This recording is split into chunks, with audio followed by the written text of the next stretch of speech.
വാസുദേവൻ നായരുടെ ഔദ്യോഗിക website hack ചെയ്തു. കഴിഞ്ഞ ദിവസം തിരുവനന്തപുരം വിമാനത്താവളത്തിന്റെ വെബ്സൈറ്റ് ഹാക്ക് ചെയ്ത കശ്മീരി ചീറ്റ എന്ന ഗ്രൂപ്പ് തന്നെയാണ് എംടിയുടെ വെബ്സൈറ്റും ഹാക്ക് ചെയ്തിരിക്കുന്നത്.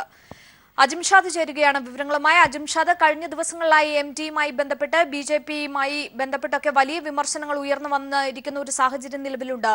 ഇപ്പോൾ എംടിയുടെ ഈ ഫേസ്ബുക്ക് അക്കൗണ്ട് ഹാക്ക് ചെയ്ത ഒരു സാഹചര്യം കൂടി കണക്കിലെടുക്കുമ്പോൾ എന്ത് വേണം മനസ്സിലാക്കാൻ? എന്താണ് നിലവിൽ ഫേസ്ബുക്കിൽ പോസ്റ്റ് ചെയ്തിരിക്കുന്നത്? അതായത് അഞ്ജു, മലയാളത്തിന്റെ പ്രിയ കഥാകാരൻ എം.ടി. വാസുദേവൻ നായരുടെ വെബ്സൈറ്റ്, ഔദ്യോഗികമായ വെബ്സൈറ്റാണ് ഇപ്പോൾ ഹാക്ക് ചെയ്തിരിക്കുന്നത്. ഹാക്ക് ചെയ്തത് കാശ്മീരി ഹാക്കേഴ്സ് എന്ന ഒരു സൈബർ ഗ്രൂപ്പാണ്. ഇവർ പാകിസ്ഥാൻ കേന്ദ്രമായി പ്രവർത്തിക്കുന്ന സൈബർ ഗ്രൂപ്പാണ് എന്നാണ് ആ ഹാക്ക് ചെയ്തതിൽ എഴുതിയിരിക്കുന്നത്. പക്ഷേ ഇതേ സംബന്ധിച്ച് പറയേണ്ടത്, കഴിഞ്ഞ ദിവസം എയർപോർട്ട് അധികൃതരുമായി ബന്ധപ്പെട്ട കാര്യങ്ങൾ, എയർപോർട്ടിൻ്റെ സൈറ്റ് ഹാക്ക് ചെയ്തതുമായി ബന്ധപ്പെട്ടും കാശ്മീരി ചീറ്റ എന്ന പേരിലായിരുന്നു ഹാക്കർമാർ പ്രത്യക്ഷപ്പെട്ടിരുന്നത്. ഇവിടെ പ്രധാനപ്പെട്ട കാര്യം, എം.ടി. വാസുദേവൻ നായർ കഴിഞ്ഞ ദിവസം തോമസ് ഐസക് എഴുതിയ ഡിമോണിറ്റൈസേഷൻ യാഥാർത്ഥ്യവും മിഥ്യയും എന്ന പുസ്തക പ്രകാശനത്തിനിടെ എം.ടി. വാസുദേവൻ നായർ വളരെ ശക്തമായ ഭാഷയിൽ നാണയ നിരോധനത്തെ, മീൻസ് 500-ന്റെ 1000 നോട്ടുകൾ നിരോധിച്ചതിനെ വിമർശിച്ച് രംഗത്തെത്തിയിരുന്നു. ആ വേദിയിൽ വെച്ച് തന്നെയാണ് എം.ടി. വാസുദേവൻ നായർ അത്തരത്തിലൊരു വിമർശനം ഉന്നയിച്ചത്. ഇതിനെതിരെ ബി.ജെ.പി എം.ടി. വാസുദേവൻ നായർക്കെതിരെ ശക്തമായ പ്രചരണവും ശക്തമായ വിമർശനവും ഉന്നയിച്ചിരുന്നു. അതായത് മുത്തലാഖ് അടക്കമുള്ള വിഷയങ്ങളിൽ അഭിപ്രായം പറയാത്ത എം.ടി. വാസുദേവൻ നായർക്ക് കേന്ദ്ര സർക്കാരിൻ്റെ ഈ നിലപാടുകളിൽ, മോദിയുടെ ഈ നടപടിയിൽ വിമർശിക്കാൻ ഒരവകാശവുമില്ല എന്ന രീതിയിൽ എൻ രാധാകൃഷ്ണൻ എന്ന ബി.ജെ.പിയുടെ സെക്രട്ടറി തന്നെ രംഗത്തെത്തി പറയുക. വലിയ വിമർശനമാണ് കേരളത്തിൽ ആകമാനമുണ്ടായത്. UDF-ൻ്റെയും LDF-ൻ്റെയും ഭാഗത്തുനിന്ന് വിമർശനങ്ങളുണ്ടായി ബി.ജെ.പിയുടെ ഈ നടപടിക്കെതിരെ. കാരണം മലയാളത്തിൻ്റെ പ്രിയ കഥാകാരനാണ് എം.ടി. ആ എം.ടിക്കെതിരെ ഇത്തരത്തിലൊരു വിമർശനം, അഭിപ്രായ സ്വാതന്ത്ര്യത്തിന് നേരെയുള്ള കടന്നാക്രമണമാണ് ബി.ജെ.പിയുടേത് എന്നതടക്കമുള്ള വിമർശനം ഉണ്ടായിരുന്നു. കഴിഞ്ഞ ദിവസം ഉണ്ടായ LDF-ൻ്റെ മനുഷ്യച്ചെങ്ങലയിൽ പിണറായി വിജയനും കോടിയേരി ബാലകൃഷ്ണനും അടക്കമുള്ളവർ ഇതേ സംബന്ധിച്ച് വിമർശനം എടുത്തു പറയുകയും ചെയ്തു. ഈ ഒരു പശ്ചാത്തലത്തിലാണ് എം.ടിയുടെ വെബ്സൈറ്റ് ഹാക്ക് ചെയ്യുന്നത് എന്നത് വളരെ പ്രസക്തമാണ്.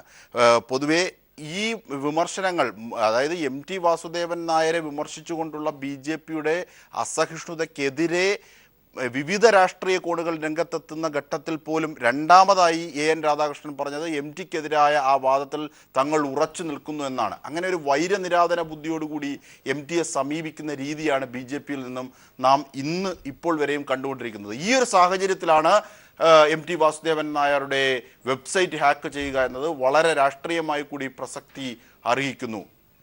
തീർച്ചയായും അത് തന്നെയാണ്. ഒരുപക്ഷെ നിലവിലെ ഈ ഒരു സാഹചര്യത്തിൽ വിമർശനങ്ങളൊക്കെ ഉയർന്ന ഒരു സാഹചര്യത്തിൽ ഇത്തരം ഒരു വെബ്സൈറ്റ് ഹാക്ക് ചെയ്തതിലൂടെ ഒരുപക്ഷെ ബി.ജെ.പിയുടെ സംഘപരിവാർ കണ്ണികൾക്ക് നേരെയല്ലേ സംശയത്തിന്റെ ഒരു നിഴലെങ്കിലും നീങ്ങുക? തീർച്ചയായും അഞ്ജു, അത് തന്നെയാണ്. അതായത് എം.ടി. വാസുദേവൻ നായരെ പോലെ വിവിധ കോണുകളിലുള്ളവർ ഡിമോണിറ്റൈസേഷനെ, ഈ തരത്തിൽ നോട്ട് നിരോധനത്തിനെതിരെ, മോദിയുടെ നടപടിക്കെതിരെ വിവിധ കോണുകളിൽ നിന്നും രംഗത്തെത്തിയിരുന്നു. ഈ രംഗത്തെത്തിയ ഘട്ടത്തിലാണ് എം.ടി. വാസുദേവൻ നായരെ പോലെ ഒരു കഥാകാരൻ, നമുക്കറിയാം കേരളം മുഴുവൻ ബഹുമാനിക്കുന്ന, കേരളത്തിന് പുറത്തുപോലും വായനക്കാരുണ്ടെങ്കിൽ അദ്ദേഹത്തിൻ്റെ മലയാളം പല ഭാഷകളിലേക്ക് വിവർത്തനം ചെയ്ത അദ്ദേഹത്തിൻ്റെ എഴുത്തുണ്ട്, നോവലുകളുണ്ട്, കഥകളുണ്ട്. ഇതൊക്കെ വലിയ ഒരു ജനപിന്തുണ ലഭിക്കുന്ന ഒരാളാണ്. അത്തരത്തിലൊരു വലിയ കഥാകാരൻ ഇത്തരത്തിൽ മോദിയുടെ ഈ നോട്ട് പിൻവലിക്കലിനെതിരെ രംഗത്ത് വരുന്നത്. പൊതുവേ അങ്ങനെ രാഷ്ട്രീയമായ അഭിപ്രായ പ്രകടനങ്ങളൊന്നും നടത്താത്തൊരു വ്യക്തി കൂടിയാണ് എം.ടി. വാസുദേവൻ നായർ. പരസ്യമായി അദ്ദേഹത്തിൻ്റെ സാഹിത്യ സൃഷ്ടികളിൽ പലതരത്തിലുള്ള വിമർശനങ്ങളുണ്ടെങ്കിൽ പോലും നേരിട്ടെത്തി വിമർശനം നടത്താത്ത ഒരാളാണ്. അതാണ് അദ്ദേഹത്തിൻ്റെ ശൈലി. അങ്ങനെയുള്ള എം.ടി. വാസുദേവൻ നായരെ പോലെ കേരളവും ലോകവും ബഹുമാനിക്കുന്ന ഒരു വ്യക്തി മോദിയുടെ നോട്ട് നിരോധനത്തിനെതിരെ രംഗത്ത് വന്നു എന്നതാണ് സംഘപരിവാർ കേന്ദ്രങ്ങളെ ഏറ്റവും കൂടുതൽ അസ്വസ്ഥമാക്കിയത്. അതാണ് പലരും അഭിപ്രായം പറഞ്ഞിട്ടും എതിർക്കാതിരുന്ന ബി.ജെ.പി. ഒരുപക്ഷെ എം.ടിയുടെ ഈ നോട്ട് നിരോധനവുമായി ബന്ധപ്പെട്ട് ജനങ്ങൾ ഒരുപാട് വലഞ്ഞു, ജനങ്ങളുടെ ബോധത്തെ ചോദ്യം ചെയ്യുന്നതാണ് എന്ന തരത്തിലുള്ള എം.ടിയുടെ വിമർശനം ഒരുപക്ഷെ BJP കേന്ദ്രങ്ങളെ എങ്ങുമില്ലാത്ത രീതിയിൽ നോട്ട് നിരോധനത്തിന് ശേഷം ഒരു ഘട്ടത്തിലും പ്രത്യേകിച്ച് കേരള ഘടകത്തിനൊന്നുമില്ലാത്തൊരു അസ്വസ്ഥത MTയുടെ ഈ വിമർശനത്തോട് കാണിച്ചു. അതാണ് AN രാധാകൃഷ്ണൻ ഏറ്റവും ഒടുവിൽ പറഞ്ഞത്. MT വാസുദേവൻ നായർ മറ്റുള്ള ഒരു വിഷയങ്ങളെ സംബന്ധിച്ചും പറയാത്ത MT വാസുദേവൻ നായർക്ക്, മുത്തലാഖിനെ കുറിച്ച് വിമർശിക്കാത്ത MT വാസുദേവൻ നായർ കേന്ദ്ര സർക്കാരിൻ്റെ മോഡിയുടെ ഈ നടപടി എന്തുകൊണ്ട് വിമർശിച്ച് രംഗത്തെത്തി, കേന്ദ്ര സർക്കാരിൻ്റെ നല്ല കാര്യങ്ങൾ കൂടി എടുത്തു പറയേണ്ടേ MT എന്നൊക്കെ രീതിയിലുള്ള വലിയ അസഹിഷ്ണുത. പോരാത്തതിനാകട്ടെ സംഘപരിവാർ അനുകൂലമായ നവമാധ്യമങ്ങളിലെ സംഘപരിവാർ അനുകൂല കേന്ദ്രങ്ങൾ വലിയ രീതിയിൽ MTയെ വിമർശിച്ച് രംഗത്തെത്തുകയും MTയെ വളരെ മോശമായി ചിത്രീകരിക്കുന്ന തരത്തിലേക്ക് ആക്രമിക്കുകയും ചെയ്തത് മലയാളത്തിൽ ഒന്നാകെ വേദന ഉണ്ടാക്കിയ സംഭവമാണെന്ന് വിവിധ സാഹിത്യകാരന്മാർ, എഴുത്തുകാരന്മാർ, ഇടതുപക്ഷ ചിന്തകർ അടക്കം രാഷ്ട്രീയ ഭേദമന്യേ എല്ലാവരും പറയുകയും ചെയ്തു. ഈ സാഹചര്യത്തിലാണ് BJP വീണ്ടും പറയുന്നത് അത്തരത്തിൽ ഒരു മാറ്റവുമില്ല, MTയെ വിമർശിച്ച ആ വാക്കിൽ ഞങ്ങൾ ഉറച്ചു നിൽക്കുന്നു എന്ന് AN രാധാകൃഷ്ണൻ ഏറ്റവും ഒടുവിൽ പറയുകയും ചെയ്തു. ഈ പശ്ചാത്തലത്തിലൊക്കെയാണ് MTയുടെ ഈ വെബ്സൈറ്റും ഹാക്ക് ചെയ്യുന്നത്. ഇതൊക്കെ കൂട്ടി വായിക്കേണ്ടത് സ്വാഭാവികമായ ഒരു കടമയായി അല്ലെങ്കിൽ നടപടിയായി രൂപപ്പെടും. ഒരുപക്ഷെ ഈ ഹാക്ക് ചെയ്തത് ആരാണെന്ന് കൃത്യമായി ഈ ഘട്ടത്തിൽ നമുക്ക് അറിയാനായില്ല. പക്ഷേ MTക്കെതിരെ ഇങ്ങനെ ഒരു സംഘപരിവാർ വിമർശനം നിലനിൽക്കവെയാണ് ഒരു പാക് സൈബർ ടീം എന്ന പേരിൽ കശ്മീരി ചീറ്റ എന്ന പേരുള്ള ഒരു ഹാക്കർ ഗ്രൂപ്പ് MTയുടെ വെബ്സൈറ്റ് ഹാക്ക് ചെയ്തതായിട്ട് കാണുന്നത്.